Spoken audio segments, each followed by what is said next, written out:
may share ako sa inyo mga videos. Alam ko, alam nyo na to. At alam ko ding napanood nyo na to.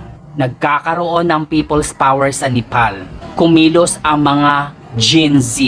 Kasi gusto nilang paalisin ang kanilang mga politicians na mga corrupt na mga kawatan sa kaban ng Nepal. O tinatawag na buaya. Parang ganito din sa atin dito sa Pilipinas, meron din tayong mga politicians na mga kawatan sa kaban ng bayan o tinatawag nating buaya.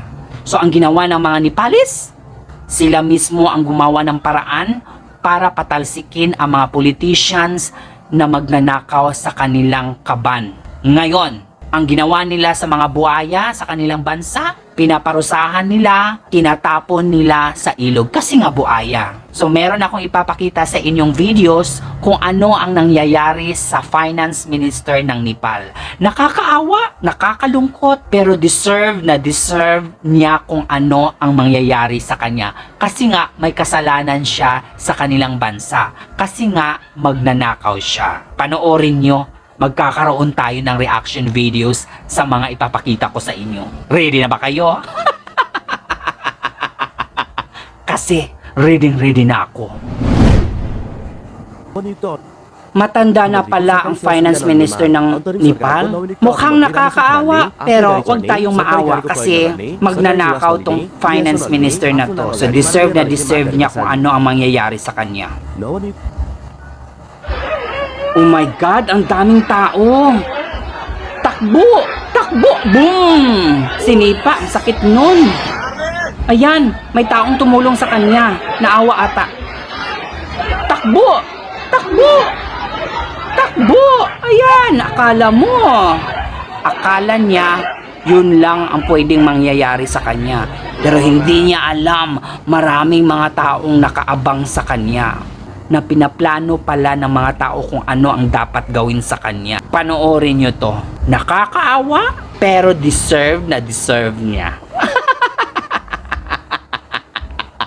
Eto na. Boom! Paluin nyo ba? Boom! Ang sakit! Ang sakit! Aray ko po ay nahulog siya. Baka nabalian. Nakakaawa. Pero huwag tayong maawa. Deserve niya. Boom! Binabato pa rin. Ang sakit nun ha, ang laki ng mga bato. Parang patay na ata. Diyos ko, nakakaawa. Patay na ata ang puta. O diba nakita nyo? Pinapalo siya, binabato siya hanggang sa mahulog siya sa ilog. Kasi marami pang plano ang mga tao sa kanya. Eto, panoorin nyo ang video. Buti na lang marunong siyang lumangoy. Kasi pag hindi siya marunong lumangoy, patay kang bata ka, malunod ka. Pero kahit lumalangoy siya, binabato pa rin siya ng mga tao. Patay kang bata ka, malunod ka, malumos ka. Deserve sa kanya na dyan siya sa ilog kasi nga buaya siya. Eto pa, panoorin nyo ang sunod na video. Ayan, hinabol siya ng mga tao. Sinuntok siya ng mga tao. Isa pa, boom, panis. Isa pa, huwag niyong tigilan. Isa pa, sige pa. Sige pa, suntukin nyo pa. Animal yung taong yan. Boom, panis. Ang sakit, nakakadoka. Nagmamakaawa siya sa mga tao na dapat itigil na daw ang pananakit sa kanya. Pero yung mga tao, galit na galit. O tingnan nyo sa video. Diba nagmamakaawa siya? Buti na lang may mga taong marunong pang maawa sa kanya at tinulungan siya. Tapos sabi ng isang lalaki, hindi pa ako tapos. Kailangan kong masaktan tong hayop na magnanakaw na to. At sabi ng mga tao, wag na pare. Nakaganti na tayo. Tama na. Siguro matuto na tong hayop na to.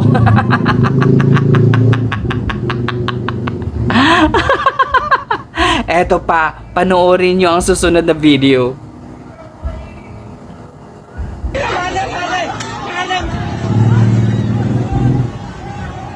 Ayan pinagtulungan siya ng mga tao.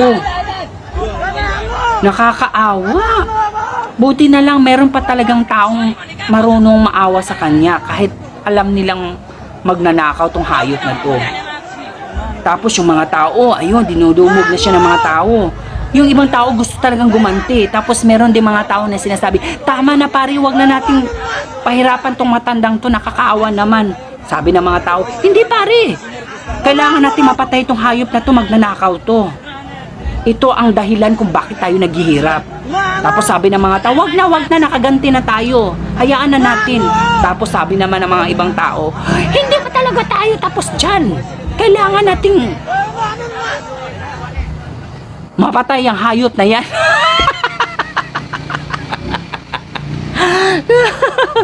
O diba? Nakakaloka.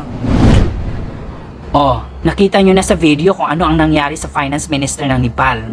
Ganyan dapat ang gawin sa mga politicians na magnanakaw sa kaban ng bayan. Sa lahat ng mga kawatan sa kaban ng bayan, yung mga tinatawag nating buaya, ganyan dapat ang gagawin natin. Huwag nating hayaang mabuhay ang mga hayop na yan. Magtatanda sila, pangmadalian, pero paglilipas ng ilang taon, uulit na naman yung mga hayop na buaya na yan. Kasi nga, hindi natin pinapatay yan. Diba? Kasi nga, merong kasabihan, kung ano ang puno, siya rin ang bunga. Kapag hindi natin pinapatay yung mga buayang yan, hindi natin kinukulong or hindi natin ginawa ng paraan kung paano sila mawala sa bansa natin, darating ang panahon kung ano sila tapos may mga anak sila, magnanakaw din ang mga anak nila. Kasi nga meron tayong kasabihan, kung ano ang puno, siya rin ang bunga. Kung nagawa ng mga Nepalis ang nagawa nila sa mga korap na mga politicians, ang tanong, kaya ba nating gawin yan sa mga politicians na korap dito sa ating bansa, na magnanakaw dito sa ating bansa, na tinatawag nating buaya, na sila ang dahilan kung bakit naghihirap ang mga Filipino, ang mga kababayan natin. Ano pa ba ang dapat nating antayin? Tayo dapat ang kikilos para mawala yung mga buwiset, mga hayop, mga gago, mga tambaluslos na mga politicians or kung sino pa ang mga kawatan sa kaban ng bayan. Dapat tayong kumilos ha. Huwag tayong mag-antay sa himala. Kasi sa panahon ngayon, walang himala. Kung meron mang himala, ediswerte tayo. Pero hanggat buhay ang mga magnanakaw sa kaban ng bayan, hanggat hindi sila naparusahan, hanggat nandyan pa rin sila sa lipunan, malaya silang nakagawa kung anong dapat lang gawin, kahit anong mangyayari, uulit na magnanakaw yung mga kawatang yan. Kaya ba natin mga Filipino? Kagaya ng ginawa ng mga Nepalis? Isip-isip.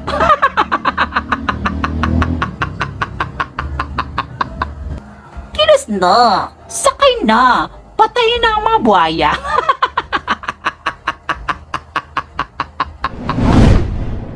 Pinipirmahan niya ang sindikato na budget na pinapalusot ng kanyang pinsan for the last 3 budget cycles. Ibig sabihin po, ang conspiracy ni Marcos at ni Romualdez ang naging dahilan kung bakit naging malakas ang loob ng kagaya ni Saldico na maging kriminal na mandurukot at mangangamgam sa kaban ng bayan, ang sindikato sa DPWH hanggang sa baba, hindi lamang sa taas na antas, at pati ang mga kriminal na contractors na numbalik, sapagkat ang unang nawala ay yung tinatawag nating fear factor, yung pagkatakot na may kalalagyan ka kapag ikaw ay nagnakaw sa kaban ng bayan. Ang pangalawa, there is no certainty of conviction na makikita ngayon na kahit magnakaw ka, pwede kang tumakas, magtago kagaya ng ginagawa ngayon nila Saldico. Lahat ng ito, mapapanagot natin kung mapapalayas natin si Marcos sa poder at kapangyarihan. Kung dumagsa ang tao sa lansangan, mapipilitan ang Armed Forces of the Philippines to withdraw support from the Commander-in-Chief. Ito ang pinakamabilis na transisyon. Hindi tayo lalabas doon sa constitutional line of succession. Ibig sabihin po, nasa batas pa rin ang pagkilos natin. Let the constitutional line of duty of the Armed Forces be their call of conscience. Ano po yun? That the Armed Forces of the Philippines shall be the protector of the state and the people. And Marcos and Romualdez are not the state. They are not the government either. Ibig sabihin po, mapapadali ito lahat. kapag nanindigan ang AFP kasama ang PNP to withdraw support from the Commander-in-Chief, that will render Marcos inutile, and therefore a transition of power as stated by the Constitution can take place. And then huhulihin natin si Marcos, si Romualdez at sila Saldico, papanagutin sila at bawiin ang ninakaw at dinambong na kayamanan. Sir,